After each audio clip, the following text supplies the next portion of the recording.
कुछ बातें और लिख लीजिएगा। ग्रंथ में लिखा है कि गन्ने के रस से भगवान का आप अभिषेक करेंगे तो घोर गरीबी का दमन हो जाएगा, घोर गरीबी समाप्त हो जाएगी। यह इसका एक बहुत बड़ा फर्क है। यदि पीली सरसों के द्वारा आप भगवान महादेव का महारुद्रा अभिषेक करेंगे तो दुश्मन समाप्त हो जाएंगे, और काली सरसों के द्वारा अभिषेक करोगे तो रोग समाप्त हो जाएंगे। जल में थोड़ा सा तेल मिला करके, सरसों का तेल, पीली सरसों का तेल दुश्मनों को समाप्त कर देता है, और जो काली सरसों होती है उसका जो तेल है वो रोग को समाप्त कर देता है। यह इसकी बहुत बड़ी महिमा है।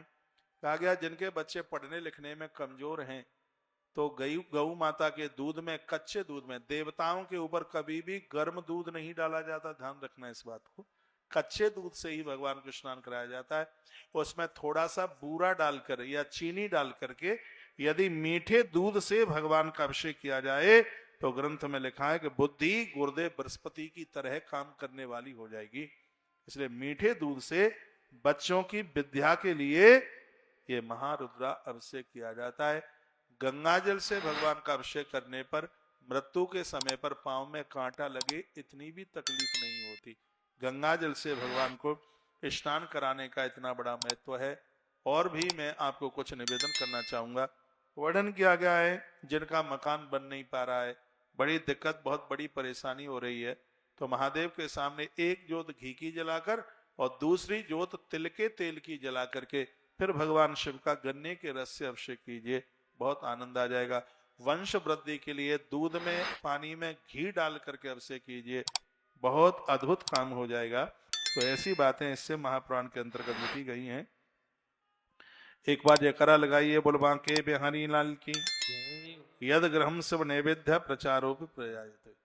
ग्रंथ में वर्णन किया गया कि जिन घरों में भगवान को नित्य भोग लगता है तद ग्रहम पावनम सर्व मन पावन कारणम, वह घर अपने आप में बिल्कुल तीर्थ की तरह हो जाता है।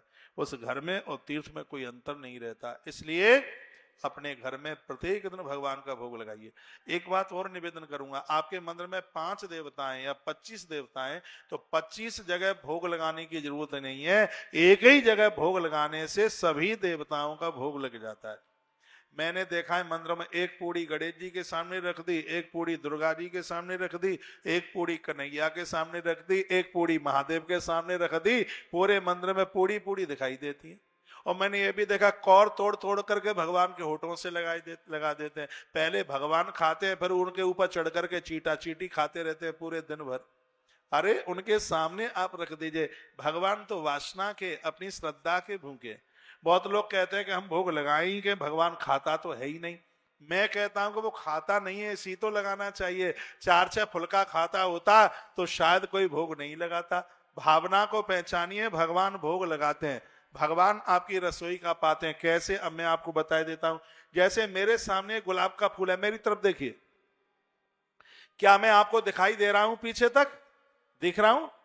ये मेरे पास में ये गुलाब का फूल है, मैं इसको अपनी नाक से लगा रहा हूं तो इसकी खुशबू मैंने ले ली, इस फूल की खुशबू मुझे मिल गई है।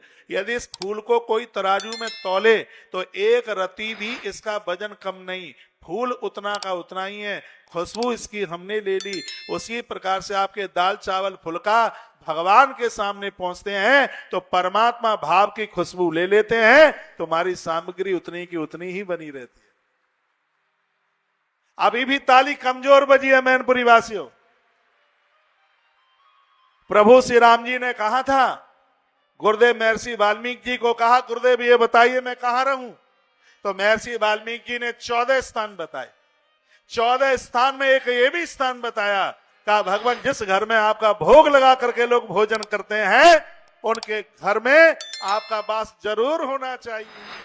महर्षि वाल्मीकि बोले कि तुम ही निवेदित भोजन तुम ही निवेदित भोजन प्रसाद भट भूषण तुम्हें निवेदित भोजन करे, तुम्हें निवेदित भोजन करे। ए तुम तुम ही निवेदित भोजन करें। प्रभु प्रसाद पट भोजन करें। प्रभु प्रसाद पट भोजन करें। तुम ही निवेद वेदित भोजन करें। प्रभु प्रसाद पट भूषण धरें। ए तुम तुम ही ही निवेदित भोजन करें। प्रभु प्रसाद पट भोजन करें। प्रभु प्रसाद पट भोजन करें। बोलिए शंकर भगवान